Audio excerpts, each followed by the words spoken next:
Menghadapi pemilihan presiden 2024, beragam strategi, trik, hingga gimmick dilakukan para paslon demi menggait suara dari berbagai kalangan dan meraih simpati. Seperti yang dilakukan pasangan calon nomor urut 1 Anies Baswedan dan Muhaimin Iskandar yang mengeluarkan gimmick selepet sarung. Dalam video, Cak Imin menjelaskan 3 fungsi sarung yang salah satunya adalah untuk nyelepet. Serta merta, sarung pun diselepetkan ke Anies sembari terbahak-bahak.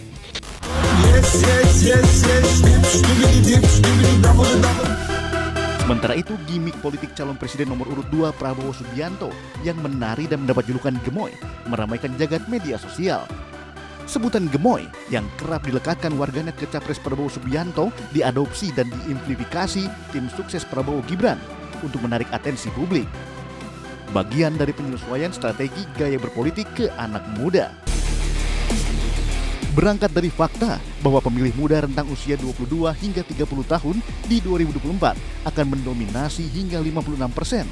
Tak jarang, beragam cara pendekatan dilakukan untuk menarik minat mereka. Calon Presiden nomor 3, Ganjar Pranowo menegaskan menghargai proses pendekatan ke anak muda dengan gimmick apapun. Namun harus diingat bahwa ada substansi gagasan yang harus dibawa oleh calon presiden supaya dimengerti anak muda. Karena ini menyangkut masa depan bangsa. Enggak, saya menghormati gimmick orang, tapi hari ini anak-anak muda mesti diedukasi. Saya membaca siapa ya anak perempuan yang di UGM, Oki kalau nggak salah. Oki kemudian menyampaikan, kami anak muda tersinggung kalau hanya sekedar dikasih gimmick, maka perlu pencerdasan, edukasi politik berdasarkan apa programnya. Jika demi meraih suara anak muda melakukan berbagai cara untuk menarik minat mereka, rasanya sayang jika anak muda dianggap hanya tertarik dengan gimmick politik. Segenar gemoy saja.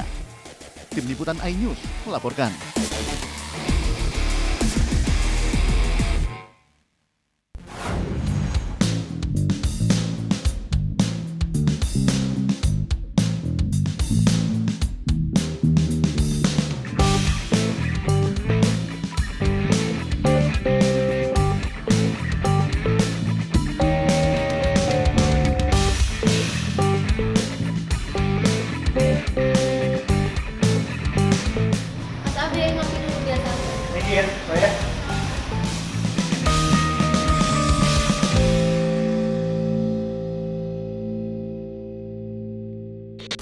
Politik 2024 semakin panas mengingat masa kampanye sudah tiba dan masing-masing capres sudah mulai menggait hati publik dengan terjun langsung ke lapangan dan berkampanye.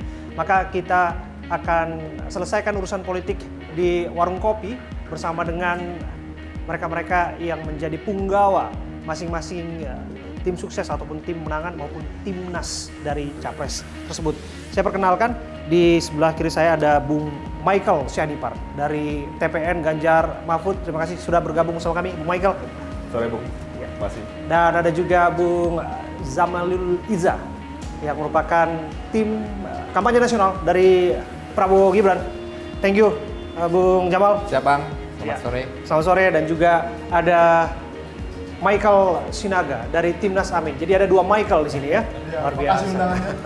Jadi hostnya Abraham Silaban, di sini Sianipar, di situ Sinaga. Tinggal Bang Jamal aja kita kasih marga ya. Untuk hari ini. Oke, untuk hari ini. Dan kita tinggal ada kopinya, tinggal ambil gitarnya kita nyanyi sama-sama. Tadi saya sudah sebut mengenai masa kampanye. Kita harus soroti ini pergerakan Prabowo Gibran yang kesannya hari pertama, kedua, ketiga, bahkan kelihatannya sampai hari keempat nih masih tetap bekerja. Ini strategi atau kayak gimana nih, Bung Jamal? Ya, kita sekarang ini lagi banyak fokus ke konsolidasi. Jadi di TKN pun instruksi dari atas bahwa kita terus melakukan program-program ke daerah, walaupun nanti ini masuk masa kampanye, tapi setiap minggu itu kita akan buat acara yang memang ngajak masyarakat. Hari Sabtu atau Minggu. Jadi setiap minggu itu kita terus buat daerah. Yang paling penting itu adalah dikonsolidasi terus kan gitu. Karena untuk meraih kantong-kantong suara di daerah itu yang paling penting, terutama kantong-kantong suara anak-anak muda, milenial dan media. Jadi ini memang strategi gitu ya? Ya. Tapi yang jelas kemudian kalaupun disebutkan nggak jalan, tapi ada yang kemudian berjalan ataupun mengalir, itu sama saja halnya. Ini kaitannya dengan joget-joget gemoy. Apakah itu bagi dari strategi juga? Ngantor, tapi joget-joget gemoy tetap viral di sana-sini? Ya, gini, kalau joget-joget gemoy itu kan menandakan bahwa ya kita happy gitu ya. Karena kan maksudnya pemilu ini adalah pentas demokrasi yang 5 tahun sekali, kita bawa enjoy, happy, santai, terus juga nggak perlu terlalu serius juga dengan berbagai isu juga kan gitu. Jadi Pak Prabowo menunjukkan ayo kita bawa happy gitu ya. Terutama kan apalagi pemilihnya juga banyak anak-anak muda sekarang, sekitar 60% itu kan semua milenial semua kan. Kalau saya lihat sih masing-masing petugas partai pendukung ya kelihatannya, termasuk PAN ya utamanya ini, kelihatan rajin banget nih joget-joget gemoy. Tapi yang belum kelihatan ini justru Gibrannya. Kalau Pak Prabowo sering joget gemoy, Gibrannya ikut gemoy nggak sih sebetulnya? Atau cukup paham tanam dalam diri? Itu bawaannya memang seperti itu kan gitu. Tapi dia kan kalaupun nggak joget gemoy pun dia sudah tahu bahwa dia jiwa muda juga kan gitu. Jiwa muda. Jiwa gitu muda, memang anak muda kan gitu. Iya anak muda. Tapi kalau kemudian disebutkan gemoy dan sebagainya, ini juga menjadi pertanyaan. Apakah gemoy ini memang bagian dari politik yang memang sudah disiapkan dari jauh-jauh hari, bahwa pada akhirnya ini adalah bingkisan yang akan diserahkan kepada publik, dan di luar itu juga banyak kritik loh. Ini bicara hanya soal bingkisan, orang belum ketemu nih yang mana gagasan. Oke, kalau kita lihat ini secara spontan sebenarnya, begitu Pak Prabowo sering joget gemoy yang sekarang dikatakan oleh banyak orang gitu ya, dan ini kan menjadi sebuah trik di saat berkampanye pemilu ataupun semuanya kan. Jadi dijadikan sebuah seperti maskot untuk joget gemoy gitu. Oke. Bro, lo ikut joget gemoy? Atau sedang menyiapkan Pak Ganjar dengan joget-joget yang lain, atau kayak gimana menurut lo joget gemoy? Kalau kita ini kenapa dari hari pertama kampanye langsung ada di Sabang dan Merauke? Karena kita sudah bukan saja berkonsolidasi lagi. Kalau konsolidasi sudah selesai dari kemarin-kemarin. Begitu mulai hari pertama kampanye kita langsung lari, harus langsung lari kencang. Karena pada saat Pak Ganjar kemudian berpasangan dengan Pak Mahfud ini sudah melalui proses yang panjang. Jadi bukan satu proses yang tiba-tiba, mendadak, tidak disangka-sangka, tidak menunggu putusan apapun, tapi memang sudah dilihat, didesain bahwa ini pasangan yang serasi. Sehingga setelah kita sudah pertemukan dan akhirnya diputuskan bersama bahwa pasangan ini melaju, hari H kampanye langsung siap. Bergerak, berlari dari Sabang sampai Merauke. Tunggu deh. Permisi mau nanya. Untuk perihal gemoy yang sedang booming sekarang ini, untuk Pak Prabowo sendiri yang suka joget-joget, itu apakah di depan kamera aja atau emang semua gitu ya? Luar biasa ya. Ini namanya partisipasi publik. Thank you ya. Ini pertanyaan langsung, kalau mbaknya sendiri ikut joget gemoy nggak? Oke, iya sih bisa. Ikut trennya juga. Nah ini gimana nih? Ini Ya kalau kita lihat bukan setiap hari joget juga, enggak. Tapi ada momen-momen yang memang beliau secara spontan gitu ya. Mungkin kalau kita lihat waktu acara ulang tahun beliau juga secara spontan gitu ya gitu. Terus juga acara di KPU juga kan gitu. Jadi memang apakah hari-hari joget gemoy ya enggak juga ya. Tapi memang beliau mungkin secara spontan ya. Apakah di depan kamera aja atau enggak, karena memang kalau kita lihat di saat beliau joget gemoy ya pasti ada kameranya pas gitu. Tapi kan kalau di belakang saya juga nggak tahu kan apakah. Tapi lepas dari itu, apakah betul bahwa disebutkan ini kan kalau kata Pak Ruslan Ruslani ini organik, ini tumbuh dari masyarakat karena melihat karakter Pak Prabowo yang memang senang joget, kan dia berbagi kesempatan untuk menjelaskan tentang joget. Tapi kemudian ini menjadi tren di publik. Kalau misalnya dari kubu Ganjar Mahfud sendiri melihat ini akan menjadi ancaman nggak sih? Enggak sih. Kalau saya rasa kita juga punya pendekatan untuk membuat politik ini lebih fun, lebih riang gembira, dan memang harus bisa menjangkau kemudahan, harus relevan. Dan untuk melakukan itu ya, kalau saya sih punya keyakinan dari tim Ganjar Mahfud bahwa pemuda sebenarnya menanti bukan gimmick. Mungkin gimmick bisalah kita membuka pintu ya, dan semua pasangan capres-cawapres punya gimmicknya masing-masing. Tapi yang lebih penting adalah substansi, gagasan, dan rekam jejak apa yang dibawa untuk bisa mewujudkan masa depan yang menjamin keberlangsungan untuk pemuda ini. Karena Tapi lu percaya bahwa gimmick itu sebetulnya sah saja dalam politik ya? Ya sah saja, pastilah. Pasti ya. Semua boleh bikin gimmick. Semua boleh bikin gimmick, termasuk gimmick yang tak bisa kita lupakan adalah gimmick selepet sarung. Nah, itu dilakukan oleh Cak Imin terhadap Pak Anies. Saya ketemu Cak Imin. Saya bilang gini, Cak Imin, Anda satu-satunya cawapres yang berani melepet capresnya.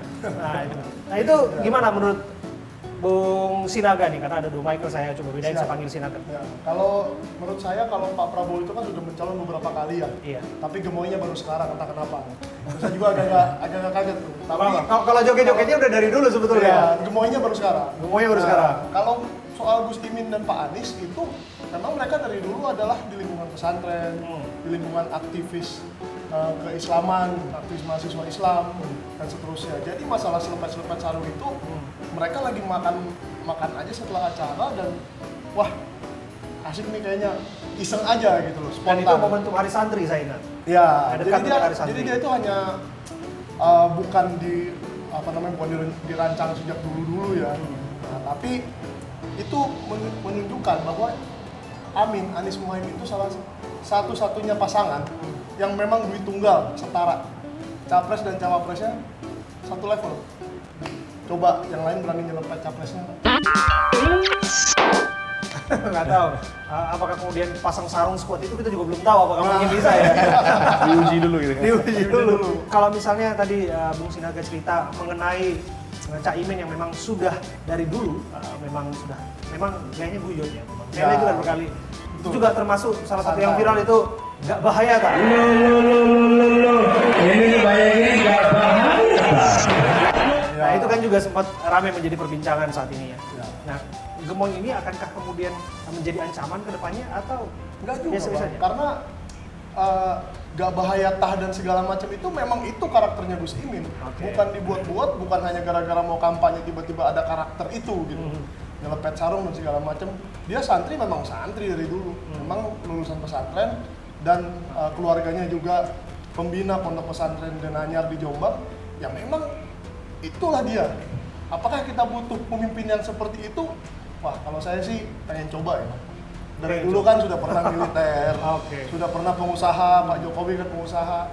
Kita cobalah sekali-kali santri. Coba-coba dong ya. Mungkin ini jawabannya untuk kemajuan Indonesia. Oh masa iya? Kita harus percaya, jangan-jangan ketika nanti, kan gemoy ini kan arusnya sudah rame. Kemudian orang niru-niru jogetnya. Apakah kemudian selepet sarung wakil dan ketua ataupun wakil pemimpin atau pemimpinannya akan menjadi tren ke depannya? Kita akan lihat. Tapi gimana menurut berani, Bung Jamal? Gimana? Ya sebenarnya kalau kita lihat itu kan dari paslonnya Amin gitu ya, terus paslonnya Ganjar, paslonnya Prabowo, kita ngeliat kan kadang-kadang ada hal yang dibuat secara spontan yang akhirnya dijadikan sebuah branding lah ya. Kalau kita di bisnis itu ada branding gitu ya kan. Image ya? Image dan semua itu dibangun itu sebenarnya secara spontan kalau gitu kan. Pencitraan atau apapun gitu ya, yang tanpa disengaja kan gitu. Tapi kalau kita lihat, saya setuju tadi dikatakan sama Bang Michael bahwa yang paling penting itu adalah visi misinya ke depan, ya, dari masing-masing dari masing-masing calon tersebut. Ya. Jadi memang kita harus buat happy, masing-masing punya istilahnya branding, cara branding sendiri. Tapi yang paling penting itu adalah kita harus lihat visi misi ke depan masing-masing paslon ini apa. Nah itu dia, seolah tenggelam Bung Jamal, dan banyak tudingan ke arah sana. Lebih banyak gemoynya dibandingkan Sebenarnya visinya yang Bang, kita juga pengen dengar visi misinya apa. Soalnya biasa kalau ada undangan-undangan itu kayaknya Mas Gibran agak jarang ikut nih. Nah itu dia. Padahal sebenarnya itu yang paling dinantikan ini sebenarnya oleh pemuda. Nah, pertarungan oleh ide, pertarungan gagasan, Iya. menurut lu sebetulnya memang setertutup itu memang.